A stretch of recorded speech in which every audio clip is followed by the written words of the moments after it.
सुनीता कपड़े सिलने का काम करती थी। उसके पास एक बहुत पुरानी मशीन थी जिससे वो कपड़े सिलती थी। उस मशीन के ज्यादातर उपकरण लकड़ी से बने हुए थे।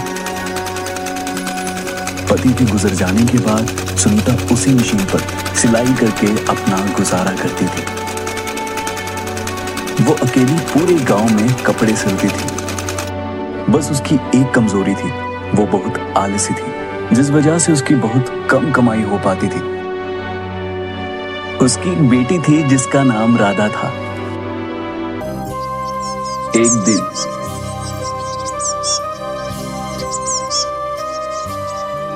अरे सुनीता, कहाँ हो? अरे ठाकुराइन जी, आप आइए आइए ना, बैठिए। अरे सुनीता कहाँ है? वो तो बाजार गई हैं, आप बैठिए ना, माँ आती होंगी। ये लो आ गई।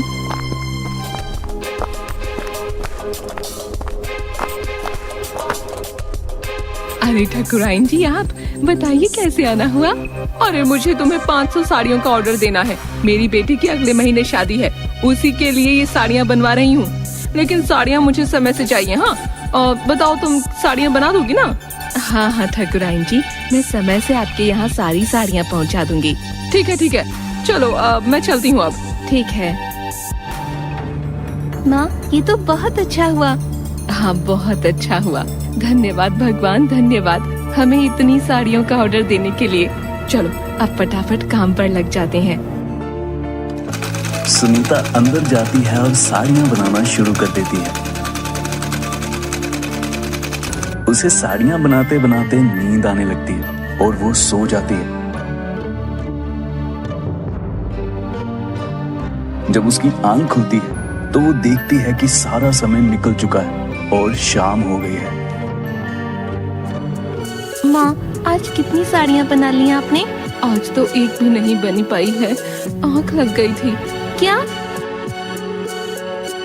अगर इसी तरह आप साड़ियाँ बनाओगी तो न जाने 500 साड़ियाँ कब बनेंगी। तुम परेशान मत हो, मैं कल जल्दी काम करूँगी। अगले दिन सुनीता जैसे ही काम के लिए अपनी सिलाई मशीन के पास जाकर बैठती है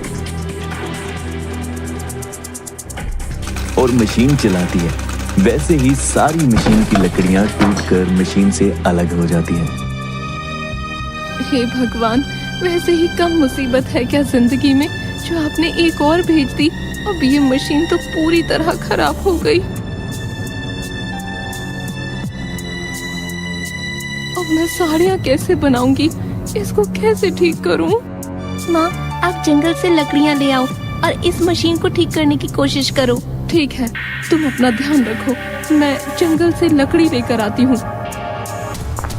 सुनीता जंगल से लकड़ियां लाने के लिए निकल जाती है।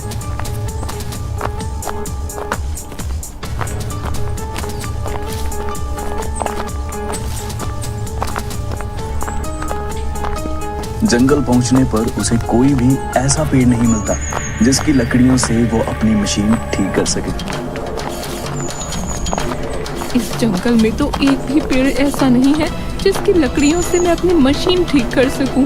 हाँ, अब तो चलते चलते भी थक गई हूँ। सुनीता बहुत ढूंढती है लेकिन उसे कोई भी ऐसा पेड़ नहीं मिलता।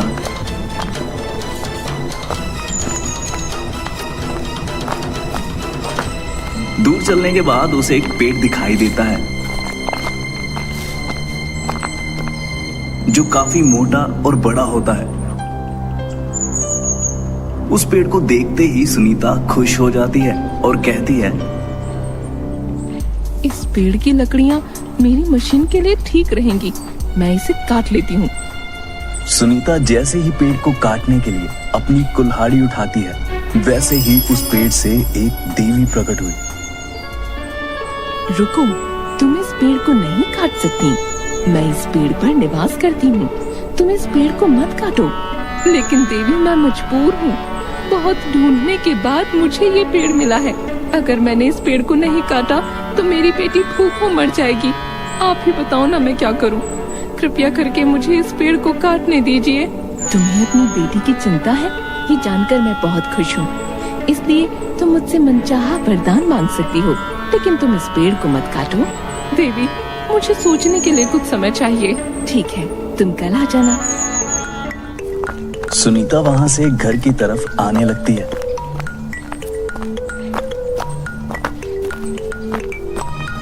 तभी रास्ते में उसे उसकी सहेली मिलती है। सुनीता उसके पास जाती है और पूरी बात बताती है। बताओ मीना, मैं क्या करूं? सुनीता, तुमने सोचा है जब तुम 2 हाथ और 2 पैर से इतने सारे कपड़े सिल सकती हो, तो सोचो 4 हाथ और 4 पैर हो जाएंगे तो तुम कितने आराम से पैसा कमा सकती हो। हाँ, कह तो तुम ठीक ही रही हो, मैं ऐसा ही करूंगी। अगले दिन सुनीता उस पेड़ के पास पहुंचती है।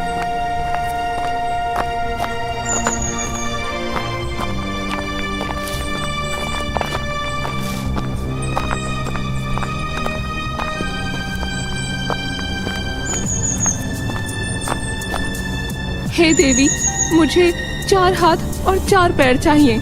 लेकिन तुम 4 हाथ और 4 पैर का करोगी क्या?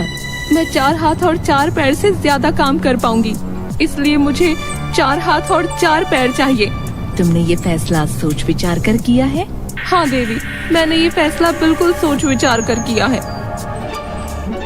सुनीता की बात सुनकर देवी ने मुस्कुराते हुए उसे वरदान दे दिया और उस वरदान को पाकर सुनीता बहुत खुश हुई और अपने गांव की तरफ जाने लगी।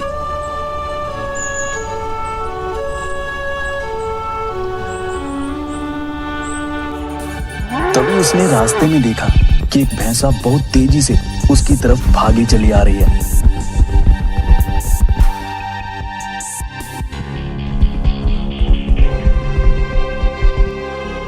उस भैंसे को अपनी तरफ आते देख वह वहां से भागने लग गई।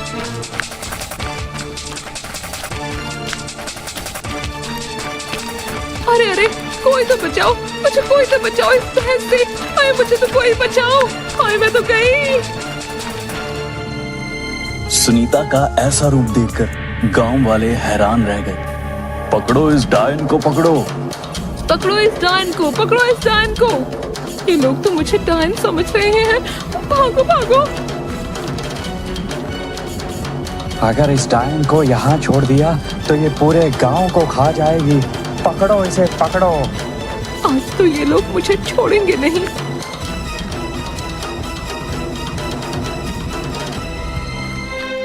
सुनीता अपनी जान बचाने के लिए वहां से भागती रही।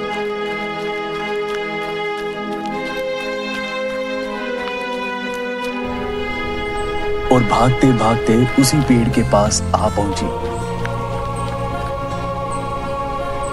देवी माँ, हे देवी माँ, मुझे पहले जैसा कर दीजिए। मेरा ये नया रूप मेरी जान का दुश्मन बन गया है। मुझसे भूल हो गई माँ, मुझसे भूल हो गई। मैं सब जानती हूँ और ये भी जान चुकी हूँ कि तुम्हें अपनी गलती का एहसास हो गया है। ठीक है, मैं अभी तुम्हें पहले जैसा कर देती हूँ, लेकिन ध्यान रखना आगे से हर चीज सोच समझ कर करना। देवी माँ सुनीता को अपनी शक्तियों से पहले जैसा कर देती है। अब सुनीता को बहुत अच्छे से समझ आ चुका था कि बिना सोच विचार किए गए काम से बस हानि ही होती है और अब वो अपना आलस को त्याग कर सही से काम करने लग जाती है।